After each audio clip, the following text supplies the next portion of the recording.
بسم اللہ الرحمن الرحیم۔ السلام علیکم عزیز طلباء اور طالبات، دار ارقم اقبال ٹاؤن کیمپس راولپنڈی، میں ہوں آپ کی اردو کی ٹیچر مس سمرینہ خان، اور آج ہم کریں گے اردو کا ہفتہ نمبر 1 کا سبق نمبر 2 اور سبق نمبر 3۔ سب سے پہلے آج کی تاریخ لکھ لیتے ہیں، اور آج کی تاریخ ہے 2 اپریل۔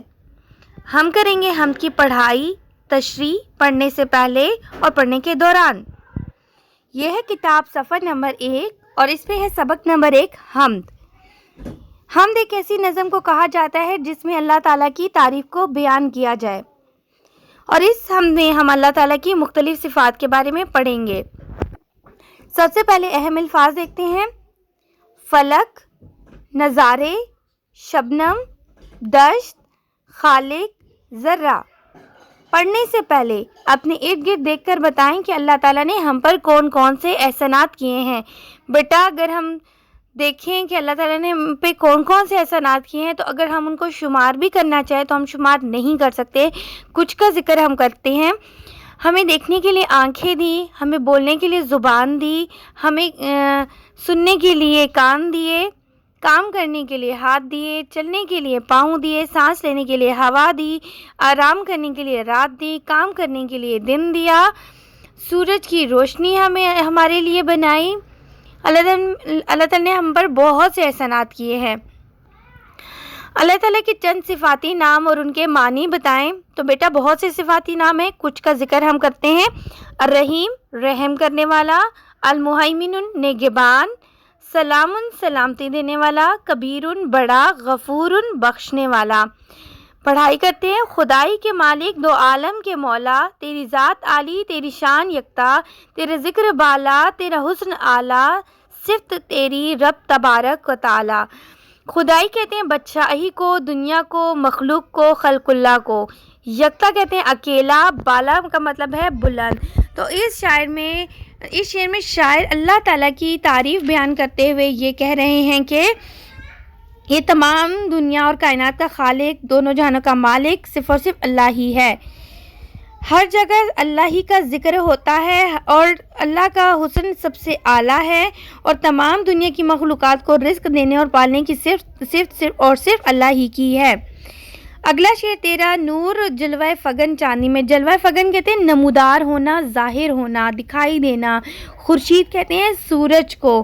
تو اس دوسرے شعر میں شاعر یہ کہتے ہیں کہ اللہ تعالیٰ تیرا نور ہر جگہ ظاہر ہوتا ہے، ہم جہاں بھی دیکھیں ہمیں اللہ کا نور دکھائی دیتا ہے۔ جب ستارے چمکتے ہیں، جب سورج کی روشنی ظاہر ہوتی ہے، تو اس سب میں اللہ کا نور دکھائی دیتا ہے۔ اور خوبصورت سرسبز گھاس اگا کر میرے اللہ نے زمین پر ہمارے لیے بہت خوبصورت فرش بنایا ہے، اور اس کائنات میں سبزہ پیدا کر کے ہمارے لیے ایک بہت سکون بخش عالم بنایا ہے۔ تیسرا شعر ہے: درختوں سے زینت زمیں کو عطا کی۔ تو زینت کہتے ہیں سجاوٹ کو۔ اس تیسرے شعر میں شاعر نے اللہ تعالیٰ کی تعریف بیان کرتے ہوئے کہا ہے کہ اللہ تعالیٰ نے درخت پیدا کر کے اس زمین کی خوبصورتی میں مزید اضافہ کر دیا، خوبصورت پھول اور بیل بوٹے پیدا کر کے زمین کو مزید رونق بخشی، سورج کی کرنوں اور تاروں کی چمچم سے کائنات کی خوبصورتی کو اور بھی زیادہ کر دیا۔ پڑھنے کے دوران سیدھی راہ پہ چلنے کا کیا مطلب ہے؟ بیٹا سیدھی راہ پہ چلنے کا مطلب یہ ہے کہ ہم نیکی کے کام کریں اور ہر برائی کے کام سے دور رہیں۔ انسانوں کے ساتھ ساتھ ہم نے اور کون سی مخلوقات کا ذکر کیا گیا ہے، ان کے بارے میں چند باتیں کریں۔ تو بیٹا انسانوں کے علاوہ اس میں اللہ تعالیٰ نے زمین کا، آسمان کا، ستاروں کا، درختوں کا، ہریالی کا، سبزے کا اور پھول بوٹوں کا ذکر کیا ہے۔ ان تمام چیزوں کا اللہ تعالیٰ نے اس میں ذکر کیا ہے۔ یہ ہیں 3 شعر، ان کی پڑھائی کی، ان کی ہم نے کچھ تشریح بھی کی پڑھنے کے دوران میں، اور پڑھنے سے پہلے کچھ سوالات تھے ہم نے وہ بھی کیے، اور امید کرتی ہوں کہ آپ نے اس کو اچھے سے سمجھ لیا ہے کہ تشریح کیسے کرنی ہے۔ آپ نے کچھ اہم الفاظ جو ہے اس کو آپ نے پڑھنا ہے کہ اس کو کیسے پڑھا جاتا ہے۔ تو فلک کہتے ہیں آسمان کو، شبنم کہتے ہیں بارش، وہ پانی کے چھوٹے چھوٹے قطروں کو جو پھولوں پر ہوتے ہیں۔ ذرہ کہتے ہیں چھوٹی سی چیز کو۔ دشت کہتے ہیں جنگل کو۔ خالق کہتے ہیں پیدا کرنے والے کو۔ یہ اہم الفاظ ہیں، ان کو آپ نے اچھے طریقے سے یاد کرنا ہے۔ اگلا ہے صفحہ نمبر 2 کتاب کا۔ تو اس میں دیکھیں آئے مزید جانے میں پہلے دیکھتے ہیں کہ قرآن مجید میں ایک سورت الجن کے نام سے موجود ہے۔ جنات بھی اللہ تعالیٰ کی مخلوق ہیں جنہیں آگ سے پیدا کیا گیا ہے۔ تو دیکھیں بیٹا ایک سورت ہے جس کا نام سورۃ جن ہے۔ تو جنات اللہ تعالیٰ کی مخلوقات ہیں اور جنات کو اللہ تعالیٰ نے آگ سے پیدا کیا ہے۔ زمیں پہ فلک کا حسین شامیانہ، خدائی کا یہ خوشنما کارخانہ، درندے چرندے پرندے یہ ہوا، یہ جن و ملک اور یہ نوع انسان ملی ہے جس سے بھی یہاں زندگانی، تیرا فضل ہے یہ تیری مہربانی، کھلانا پلانا بنانا مٹانا ہنسانا رلانا سلانا جگانا، تیرے ہاتھ میں ہے ہر ایک کام مولا، ہے سب تیرے بندے تو مالک ہے سب کا، شب و روز تجھ سے ہماری دعا ہے، یہی مدعا ہے یہی التجا ہے، ہمیشہ ہمیں سیدھی راہ چلانا، ادب ساری دنیا کا ہم کو سکھانا، تیری عظمتوں کے صدا گیت گائیں، تیری یاد کے دل میں شمع جلائیں۔ اس کو لکھا ہے شبنم کمالی نے۔ تو شعر نمبر 4 میں جو شاعر نے اللہ تعالیٰ کی تعریف بیان کرتے ہوئے یہ کہا ہے کہ زمین پہ آسمان کا حسین شامیانہ اللہ نے بنایا ہے۔ اللہ نے بہت ہی خوبصورت دنیا بنائی ہے۔ اس میں درندے دیکھیں، چرندے پرندے حیوان جن فرشتے انسان سب اللہ تعالیٰ نے بنائے ہیں، سب اللہ کی مخلوق ہے۔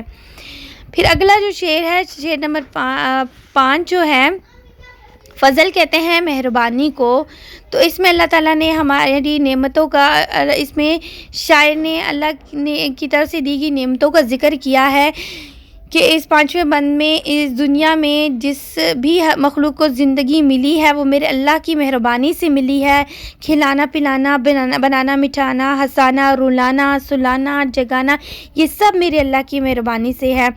اور اگلا شعر جو ہے تیرے ہاتھ میں ہے ہر ایک کام مولا۔ تو اس میں شاعر کہتے ہیں کہ میرے مولا ہر ایک کام تیرے ہاتھ میں ہے، اس دنیا میں سب تیرے ہی بندے ہیں اور تو سب کا مالک ہے۔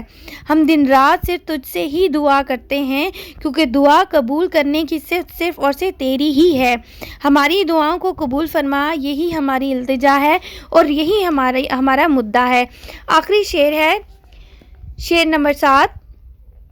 اس آخری بند میں یہ آخری شعر میں شاعر نے دعا کرتے ہوئے کہا ہے کہ اے اللہ ہمیں سیدھی راہ پہ چلانا، ہمیں ہمیشہ سیدھی راہ پہ چلانا، ساری دنیا کا ادب ہم کو سکھانا، ہمیں توفیق عطا فرما کہ ہم ساری زندگی تیری عظمت بیان کرتے رہیں اور تیری یاد کی شمع ہمیشہ ہمارے دل میں جلائیں رکھیں۔ بیٹا یہ تو تھی آج کا سبق نمبر 2 اور 3 جو کہ ہے حمد، اور اس کے ساتھ اشعار اور ان کی تشریح ہم نے دیکھی سبق سے پہلے پڑھنے کے دوران میں، اور آئے مزید جانے بھی ہم نے کیے۔ بیٹا اللہ تعالیٰ کی صفات اور اللہ کے خالق اور مالک ہونے کے بارے میں یہ حمد لکھی گئی ہے۔ اس سے پہلے ہم نے کیا تھا سبق نمبر 1 جس میں ہم نے کیا تھا خط کیا تھا کہ آپ اپنے کسی عزیز کو خط لکھیں جس میں سیلاب سے ہونے والی تباہ کاریوں میں پوری طرح ہر ممکن مدد کی یقین دہانی کرنے کے بارے میں آپ نے لکھنا تھا، اور وہ ہم نے کیا تھا۔ امید کرتی ہوں کہ آپ نے وہ لکھا ہوگا اچھے سے اور آپ کو پتہ چل گیا ہوگا کہ خط کس طریقے سے لکھنا ہے، اور آج کے سبق میں آپ نے یہ جان لیا ہوگا کہ تشریح کس طریقے سے کرنی ہے۔ تشریح کو اپنے الفاظ میں لکھنا پڑتا ہے، شعر کو اچھے سے سمجھے کہ شاعر کیا کہنا چاہ رہا ہے اور پھر اس کو آپ اپنے الفاظ میں لکھیں۔ ملیں گے سبق نمبر 4 میں۔ اللہ حافظ۔